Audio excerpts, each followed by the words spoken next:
Hi everybody, Sweet Tea Killer here. So I'm going to do something a little bit different today. First off, we're going to be doing a streaming room tour. And what that entails is we're going to take a look at my gaming collection, not all of it because it's growing faster than I even thought it would. We're also going to take a look at my setup that I use to create content on, live stream on, all that kind of good stuff.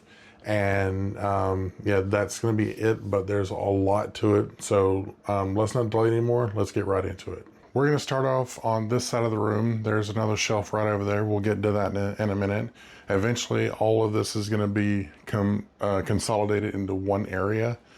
And we're not going to be able to look especially hard at the shelf up here just because I'm 6'5", I'm standing flat-footed on the ground, and you see where the shelf is at. So it's kind of high and the fan will be in the way of the camera.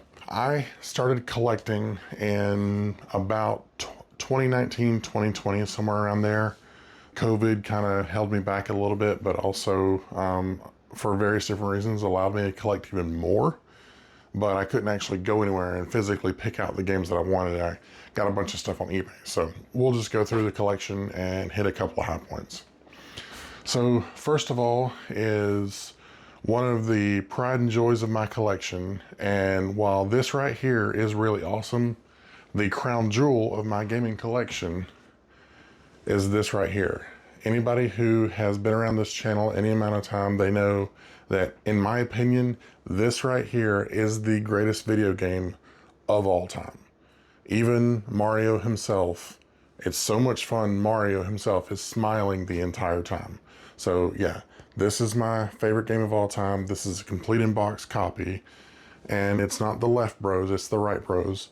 And I found it in one of the big cities where I live for about 90 bucks. So I'm really happy to have this. Obviously, I do have the original NES.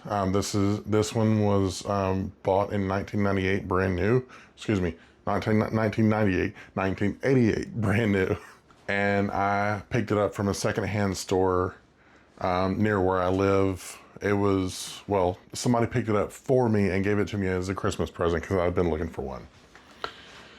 Now, up here you see my Super Nintendo collection. I'm just going to hit a couple of the high points. If you like beat 'em ups and you like Super Nintendo games, this right here is probably in my opinion, this is the greatest beat 'em up ever made. I put this against Turtles in Time, Streets of Rage, Final Fight, any of them. I love Batman Returns, and it's probably the game I played most on the Super NES. Now, I don't have any particularly rare titles for the Super NES, but that will be coming soon as I can get going with that. I'm starting to do more complete in-box copies of games. I just have not found any within my price range for Super NES. Now, what I also have come to appreciate is third-party controllers. And these are boxes for third-party controllers. All of these are made by a company called Retro Fighters. They're not the only company that makes them. 8-Bit Do, or 8-Bit Do, however you say it. They make a really good third-party controller, and I have one connected to my PC as of right now. And anytime I play on PC with a controller, that's the one I'm using. And there's also another company, it's called Retrobit, and they make a really good third-party controller for various different platforms. Some of the same ones that you see up here. So this one and this one is an original Xbox controller. This is an N64 controller, and it has a dongle that plugs into the N64, and so you can play wirelessly that way. I also have one of these in purple. Then we come over here, and here's my NES collection. There's the loose copy of Super Mario Bros. 3 right there. There's my very, very small but growing Sega Genesis collection. Let me see if I can do this without dropping anything. So I was able to find all 3 Mortal Kombats complete in box. I would like to get, like Ultimate Mortal Kombat 3, for the Genesis, but I think this is a really good start with Mortal Kombat because I didn't really play well, let me back up. I played Street Fighter on my Super NES. My cousins played Mortal Kombat on their Sega Genesis all the time. I never had a Sega Genesis until I became an adult. So my time playing video games with my cousins is heavily tied to the Genesis. Now, if you know anything about me, and you'll see some stuff littered around this room that ties to what I'm about to show you, but I was really happy to be able to get X-Men on the Genesis complete in box, and it's a very difficult game for me. I did not have a Genesis until I was an adult, so I don't have the nostalgia attached to this game that a lot of people do have. However, I do have the love for the intellectual property. So any X-Men game, I'm probably going to pick it up, whether it's good or not, which is why I have a copy of Uncanny X-Men on NES. So I don't really pull it out that much because I hate the game, but the games thankfully did get better over time. Next, you see the consoles here. This is, as far as my consoles go, this is my baby. This is my Super NES, and yes, it works. I picked this up about 2 years ago from a local secondhand store, and yeah, they got all of the yellowing off except for on the very front on the control ports, but that's not a big deal to me because it works, has all the cords, 2 controllers, and I can just plug this bad boy, pop a game in, and play it. Now, I love this quirky little system right here. This is, for those that don't know, this is the Sega Dreamcast. And again, all of my consoles are functional, and I got this one for Christmas about 4 years ago, and it came with a blue controller, which I really like because that's my favorite color. I got this PlayStation 1. I got this one secondhand off of Facebook Marketplace. It was $30, I think. Now this is my PS2, the Fat Boy, and I modded my PS2 with a new fan and a SSD. I'll put a link to the video right up there so that you can go watch it if you want. But yeah, this is a functional PS2. Somebody gave me this in a box of stuff that somebody gave to them, and they had no use for it, so they brought it to me because they knew that I was doing retro gaming and starting to create content. This was in 2020, I believe. So right when I started doing content. So this is one of my favorite consoles, but like I said, this is my favorite console of all time. Number 2, I'm about to fall. Number 2 is this bad boy right here. It's the original Xbox, and it hasn't been hard modded, but there is a soft mod program running on here, and I did a video on it. Again, I'll link it up there for everybody that wants to go watch it. So it was a good time. It was super easy to do. I highly recommend it. And in the soft mod video for this, there is a link to everything that you need to do soft modding on original Xbox. Now, I never had a GameCube as a child whenever it came out, because of course I was an adult by the time it came out, because it came out in 2002, somewhere around there, and that's the year I graduated high school. But I did find this GameCube, and it has a Twilight Princess skin on it, and I thought that that was really, really cool. Again, I never had a GameCube because I don't have that attachment to it. I would like to get more games for it. Right now, I only have, I'm looking at them right over there. We'll look at that in a second, but I only have 4 games for it. But it does work, and Twilight Princess is actually in there because that's the last game I was playing on it. But I thought this was a really cool one, and it came with 1 controller. All I had to buy was obviously the games and that storage card right there. And this is my Xbox 360. I don't talk about it a whole lot because honestly I don't use it a lot on this channel. Even though it does fit my definition of retro, I just don't use it that much. Now, again, you can't really see what's on the shelf because the shelf is nearly 7 feet off the ground. So I'll pull a few things down and you guys can look at it and we can talk about it a little bit. This guy right here, in my opinion, this is the best Star Wars game ever made. I'm a huge Star Wars fan. There is a really, really good mod for this called Movie Duels. I've streamed it multiple times on this channel. You're more than welcome to go look for it. I highly recommend this game if you haven't played it before. It's available on Steam for maybe $20. Wait for a Steam sale. It goes even lower than that. But I also have the entire Jedi Knight trilogy. So there's Jedi Academy. Let me turn this around. Jedi Outcast. And then this guy that came out in 1997, which was the first-person shooter that I ever played. And so this was really cool for me to find, and everything is actually in the box. I'm not going to open it because there's a lot of stuff in it. If you don't know what this is, I highly recommend you go and learn what Half-Life 2 is. If you have a way to emulate Xbox, or you have like a potato for a PC, it will run this game. It's available on Steam. Steam sells it sells for about $5, if that. There are multiple covers of this.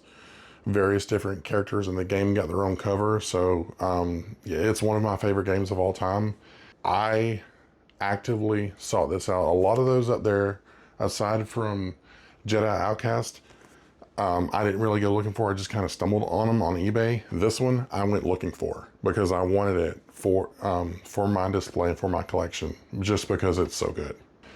Now, a few minutes ago, I showed you the Twilight Princess GameCube, and I also collect strategy guides for these old games.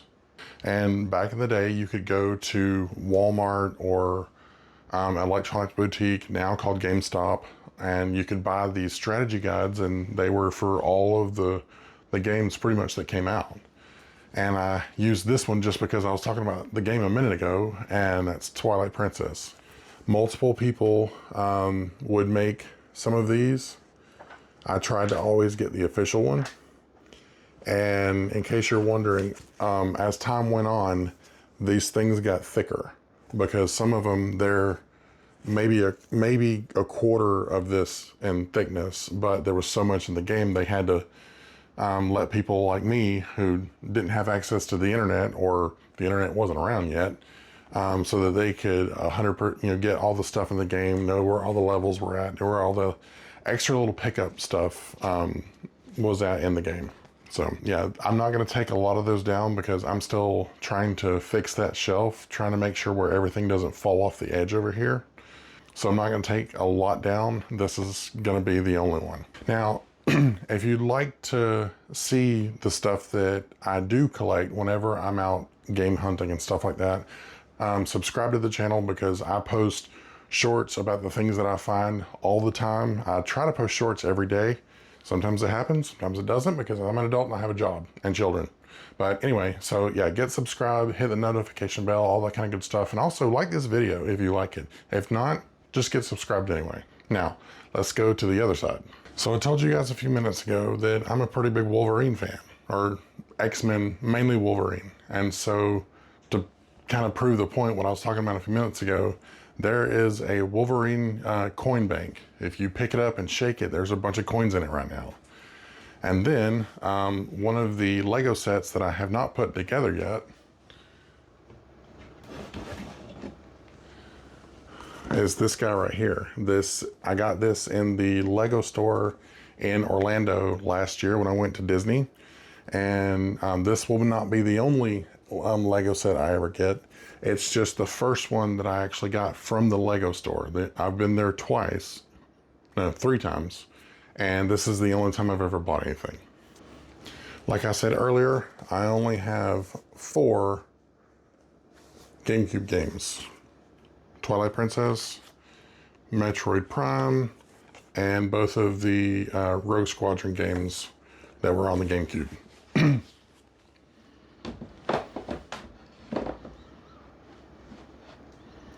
And so this is my very, very small Sega Dreamcast collection, and probably the game that I play most is Tony Hawk. This one in particular, just because I played it so much as a teenager, and there's a huge nostalgia factor attached to it. So I had to move you guys back a little bit just because I wasn't good in the frame. But anyway, so here, from here down is my very small, but again, still growing PlayStation 1 collection. If I had to pick one game to pull down off the shelf and show you, it is my number 2 favorite game of all time. When I first played this and finished it, I sat back and I was like, that was awesome. And I played through it recently on a live stream, actually 4 live streams, I believe. But it was just so good, and it's still so good nearly 30 years later. I think it's 28 years old now. So yeah, this is just an absolute piece of art. The next game that I'm looking for to get on the original PlayStation is a black label copy of Castlevania Symphony of the Night. That sucker is pricey, so I'm gonna have to wait a little bit on that one, try to save up some money. But yeah, that'll go on the shelf with this one, and I will protect it with my life just because of how expensive it is and how much I love the game also. There's a lot of N64 games, as you can see. The one that I love among the most of my N64 collection is this. I found this complete set or complete copy at a local shop, and I was able, thankfully I was able to buy it that day, and I got these nice protective plastic cases for about $10 off of Amazon, because the case isn't in the greatest condition, but obviously, as you guys can see, you can't really see a whole lot of damage to the box, even though it's not in the best shape. So I want to keep it in the shape that it's in, so I got these cases to cover it, and I also have one of my favorite N64 games. Now, a lot of people ask me about that guy.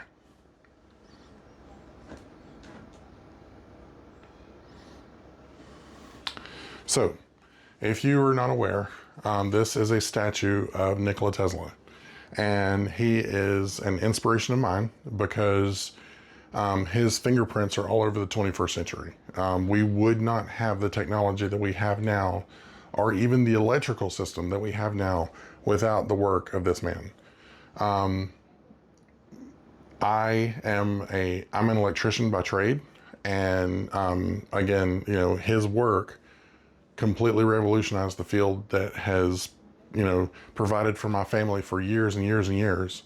So I keep a statue kind of as a reminder, but also kind of as an homage to Nikola Tesla, just because of the work that he did, even though the world forgot him by the time he died. And I'm not going to go into what happened after his death. That's for a different story for a different time. So here we have my PlayStation 2, Xbox 360, and original Xbox collection. I showed you my number 1, Super Mario Bros. 3, and number 2, Metal Gear Solid, favorite games of all time. Well, here's number 3. Batman Arkham City. I cannot think of an intellectual property where they took the first game and they took everything that they did right, and then they made the second one and they put everything in there that they did right from the first one, then they cranked it up to 11 and made a piece of art. Grand Theft Auto Vice City came close, but this one tops my list of 360 games. I don't care about Halo, I don't care about Gears of War. This is the best one of that generation.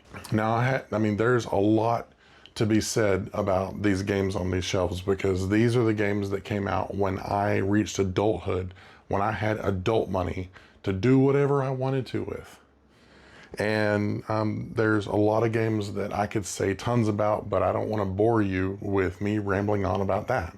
So I'll talk about one on the, well, it was a PS2 and original Xbox game. And keep in mind, I said I'm an X-Men fan. But it's this one. I've played more on this game on the original Xbox than I have on any game on any console ever, and that includes the Super NES. Just because I had this when I was single with no kids and I had days off and nothing to do. So I popped this bad boy in, and I've beaten it 4 dozen times, if not more. So I didn't have a Super NES back then. Who knew? But anyway, I love this game. There's a 5-part playthrough of this game on the channel. Again, link will show up there right about now, and I highly recommend it. So now, I know what you guys have been waiting on, and let's get to it. Let's go over to the computer setup. Now, before we look at all that stuff, I'd like to say one thing and make it very, very clear. For aspiring content creators, this is not a setup that is required to be successful on YouTube, Twitch, TikTok, whatever. It's not required. This is what I did, okay?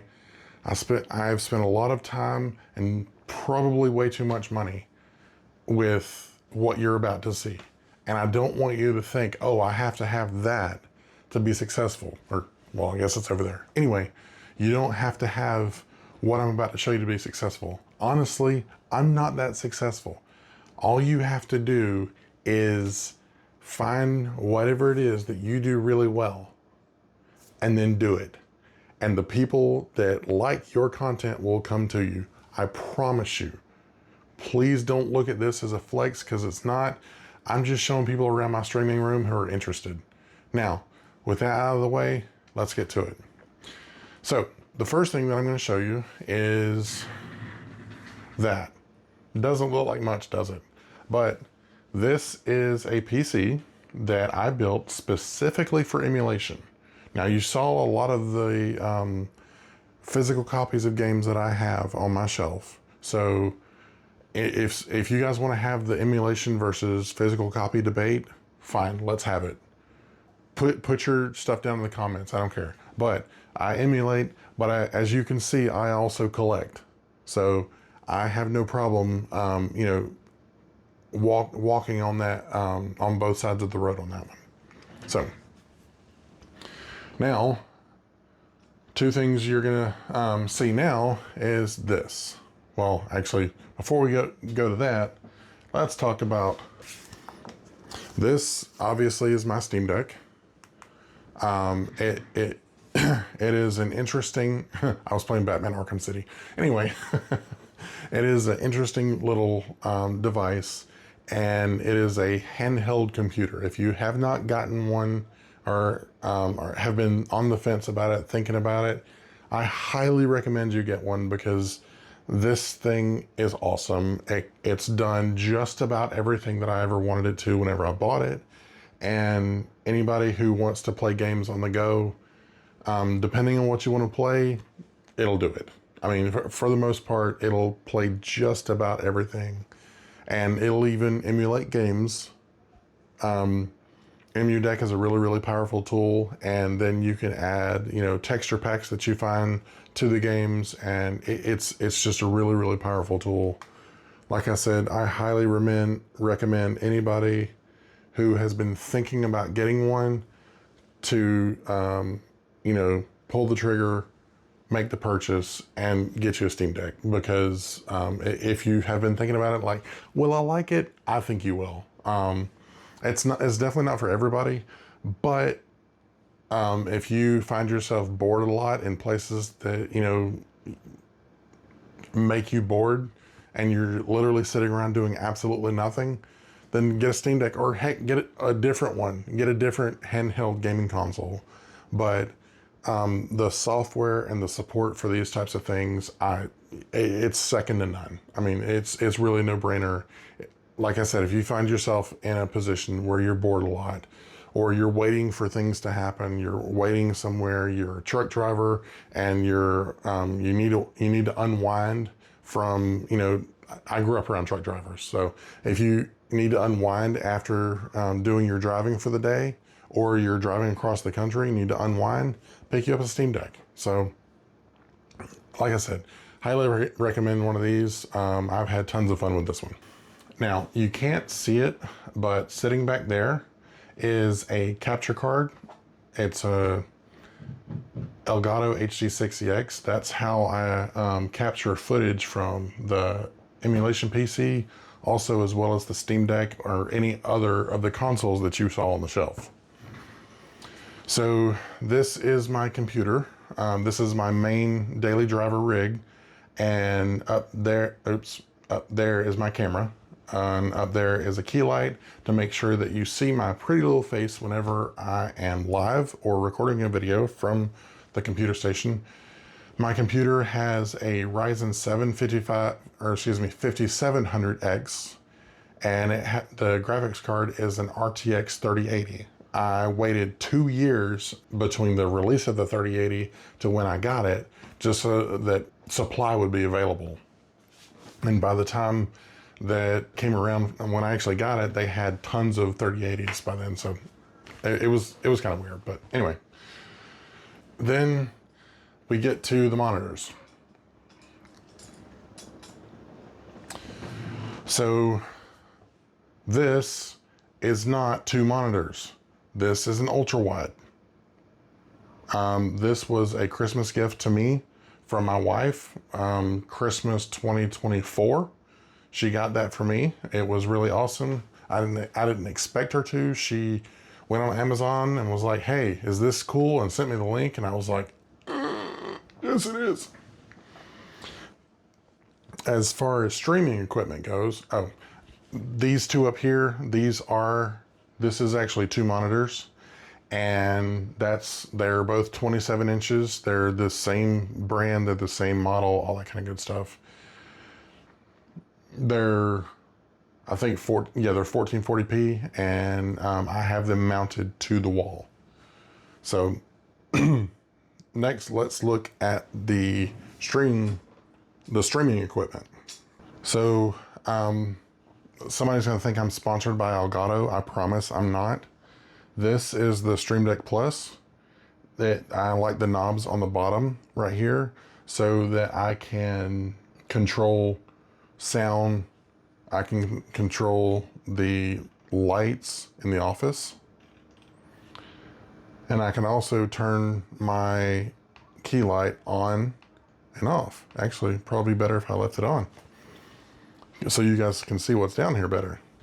And before anybody says it, yes, I know I need to work on my cable management. That's one of the things that it's a constant battle, honestly.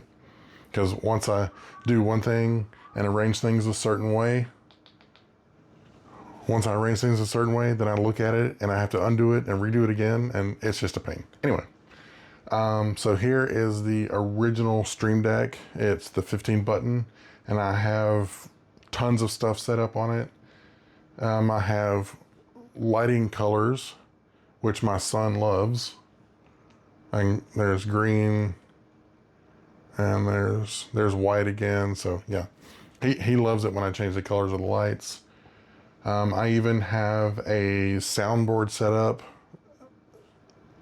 different sounds for different keys, stuff like that. There's a go live button, there's a change scene button, all that kind of good stuff. So, and then this little guy right here, this is my microphone. This is the one that I use. This microphone, honestly, it's one of the best on the market. I'm not going to say it's the best. Everybody picks and chooses based on their own uses. This is the one that I waited for. I waited a long time. I used other cheaper mics. But yeah, I would not, if they come out with another one and if this one dies, then I'll get whatever the updated version is, because this one has done so well. So now my keyboard is a Corsair K100.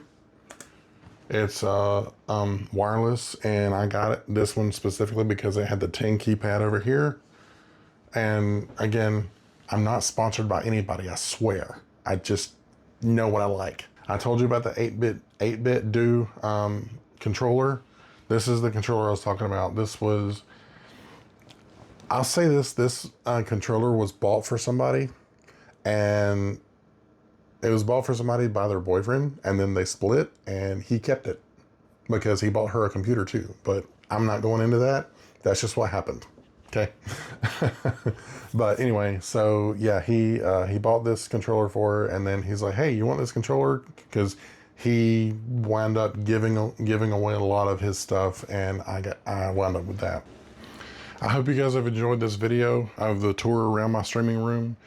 If you have any questions, comments, concerns, grievances, whatever, put them down in the comments, and I'll be happy to answer each and every one that I can. If you haven't done so already, like this video, subscribe to the channel. I go live every other Sunday, but every Monday and Tuesday.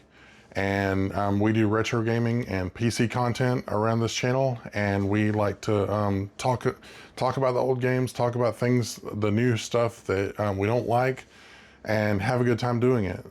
The one thing that I ask out of everybody is whether you agree with somebody or not, always be respectful of them, and that is culminated in this phrase. And by the way, I'll see you guys in the next one. Until then, work hard, play hard, game hard, but above all else, be excellent to each other. Bye.